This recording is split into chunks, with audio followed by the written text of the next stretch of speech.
ভারতের স্টেডিয়ামে ভাঙচুর আর ভাঙচুর। একসময় গর্বের প্রতীক হিসেবে পরিচিত সল্টলেক স্টেডিয়াম এখন যেন ধ্বংসস্তূপে পরিণত হয়েছে। খেলা ঘিরে উন্মাদনা নয়, বরং দেখা গেছে নিয়ন্ত্রণহীন সহিংসতা। স্টেডিয়ামের বিভিন্ন অংশে ব্যাপক ভাঙচুর চালানো হয়েছে। ভেঙে ফেলা হয়েছে গ্যালারি, আসন, গেট সহ গুরুত্বপূর্ণ অবকাঠামো। প্রত্যক্ষদর্শীরা বলছেন, মুহূর্তের মধ্যেই পরিস্থিতি হাতের বাইরে চলে যায়।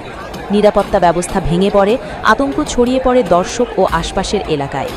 যে মাঠে একদিন জয় পরাজয়ের আবেগে মুখর থাকত হাজারো কণ্ঠ, সেখানে এখন শুধু ধ্বংসের চিহ্ন। প্রশ্ন উঠছে, এভাবে একটি জাতীয় পর্যায়ের স্টেডিয়াম ধ্বংসের দায় কার? খেলাধুলার নামে এমন উন্মত্ততা কি আদৌ গ্রহণযোগ্য?